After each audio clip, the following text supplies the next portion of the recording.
Good morning everyone. मैं doctor वंदना राजपूत आज फिर आपके साथ अपने चैनल पर वुमेन हेल्थ को लेकर आज हम टॉपिक लेंगे छोटी बच्चियों से रिलेटेड। उनके पीरियड्स शुरू होते हैं, उनको क्या प्रॉब्लम्स हो सकती हैं, उनका हमें क्या सॉल्यूशन करना चाहिए, इसी बारे में। मेनार्की, पीरियड शुरू होने को हम कहते हैं मेनार्की। मेनार्की से पहले आती है प्यूबार्की। प्यूबार्की आती है 1.5 साल पहले। मेनार्की पीरियड शुरू होना और प्यूबार्की पीरियड शुरू होने से 1-1.5 साल पहले का समय। क्या चेंजेस आते हैं पीरियड शुरू होने से 1-1.5 साल पहले? उसमें फिजिकल चेंजेस आते हैं, कुछ बच्चों की बॉडी में चेंजेस आते हैं, जैसे कि एक्जिला मतलब बगल में बाल आना या नीचे प्यूबिक एरिया में जो प्राइवेट पार्ट होता है उसमें बाल आना। उसके अलावा ब्रेस्ट का डेवलपमेंट होना, ब्रेस्ट के एरिया में छोटी छोटी गांठें आने लगती हैं जो छूने से हल्का सा दुख सकती हैं। तो उनको बार बार छू करके नहीं देखना है, लेकिन एक बार उसे कंफर्म करा लेना चाहिए किसी पीडियाट्रिशियन या गायनेकोलॉजिस्ट को दिखा करके कि वो ब्रेस्ट डेवलपमेंट की ही गांठें हैं।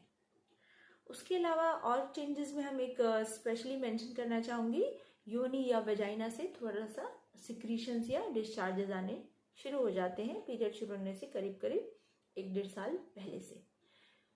डिस्चार्जेस कैसे आते हैं, क्यों आते हैं, उसके बारे में मैंने ऑलरेडी एक वीडियो बनाया हुआ है, उसको आप जरूर देखिएगा।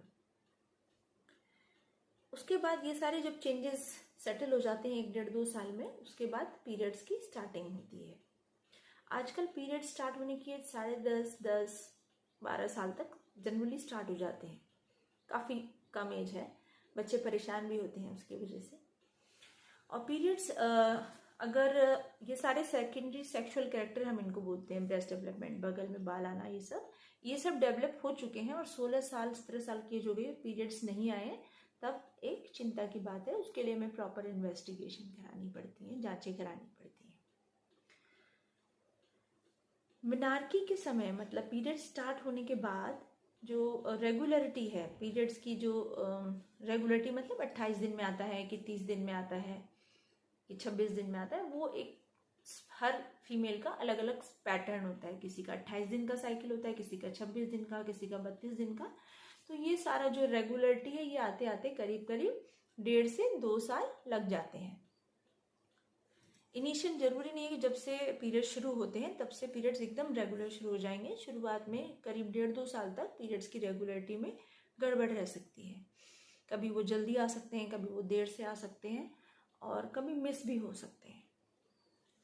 अगर वो देर से आ रहे हैं, थोड़ी ब्लीडिंग उसमें कम है, तब तो इतनी चिंता नहीं है। लेकिन अगर बहुत जल्दी आ रहे हैं, 10 दिन में आ जाता है, 20 दिन में आ जाता है और 6-6, 8-8 दिन तक ब्लीडिंग चलती है, तो हमें उसके लिए ज़रूर अपनी गायनेकोलॉजिस्ट से कंसल्ट कर लेना चाहिए और उसका ट्रीटमेंट स्टार्ट करा देना चाहिए। क्योंकि अगर नहीं करेंगे तो बहुत ब्लड लॉस होने से बच्चों को वीकनेस हो जाती है और उस सब के लिए हाइजीन मेंटेन करना बहुत ज़रूरी है। छोटे बच्चे हैं, उनसे सब संभलता नहीं है इतनी जल्दी।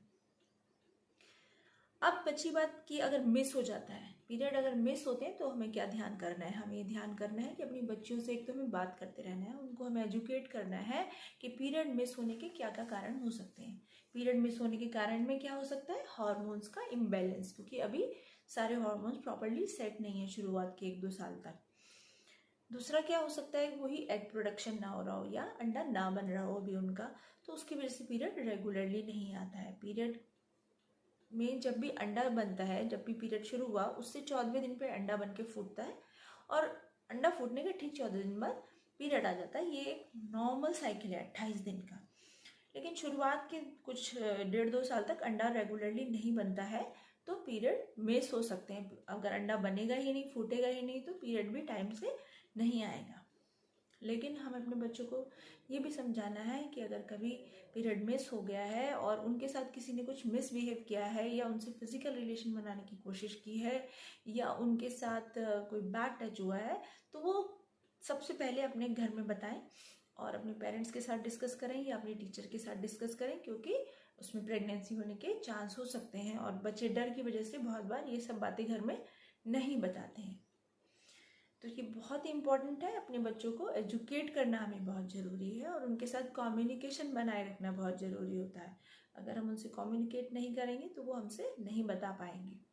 दूसरी बात यह है कि बहुत सी चीज़ें आप ज़रूरी नहीं है कि घर में सारे उनकी क्वेरीज को सॉल्व कर सकें बच्चों की। तो अगर उनकी कुछ क्वेरीज हैं तो प्लीज़ किसी गायनोकोलॉजिस्ट या पीडियाट्रिशियन के पास उन्हें ले जाएं और उनकी क्वेरीज का सॉल्यूशन ठीक से करवाएं। अब दूसरी चीज़ आती है इरेगुलर एंड हैवी ब्लीडिंग, मतलब जल्दी जल्दी आना और बहुत ज़्यादा ब्लीडिंग होती है। तो बच्चों को हम ट्रीटमेंट में कुछ पहले तो हम उनको एक सिंपल टैबलेट्स देते हैं ब्लीडिंग रोकने वाली, लेकिन अगर उससे कंट्रोल नहीं होता तो फिर हम उन्हें हार्मोनल टैबलेट्स पे डालते हैं, हार्मोन्स। उसमें हम कई बार गर्भ निरोधक गोलियों के पैकेट्स भी देते हैं खाने के लिए, जिसकी वजह से उनके अभिभावक या पेरेंट्स जो हैं वो बहुत परेशान हो जाते हैं कि ये क्या दे दिया।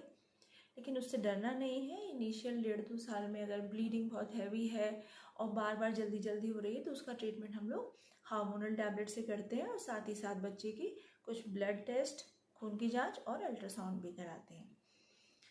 अब ये जो हार्मोनल टैबलेट्स हैं इनके लिए बहुत ही स्पेशल मैं आपको राय देना चाहूँगी कि जब भी इन हार्मोनल टैबलेट्स को खाया जाए तो वो एक रेगुलर पैटर्न होता है कि उनको करीब हम 20 दिन के लिए एक देते हैं, फिर उसमें 7 दिन का गैप होता है, फिर 20 दिन देते हैं, फिर 7 दिन का गैप होता है।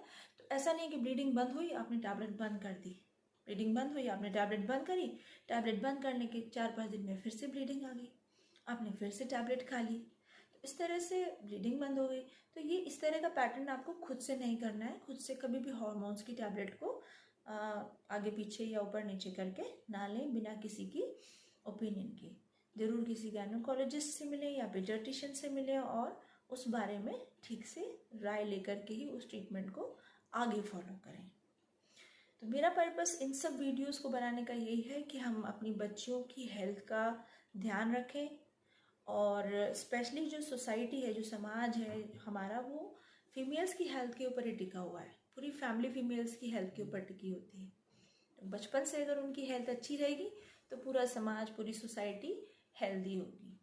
और इसी के साथ अब मैं ये वीडियो ख़त्म करती हूँ और आप लोगों से ये चाहती हूँ कि आप इस पर ज़रूर कुछ कमेंट्स डालें और कोई भी क्वेरीज हैं तो वो मुझसे ज़रूर पूछें, मैं उनका जवाब देती रहूँगी। And thanks for watching and please keep watching and keep learning. Thank you very much.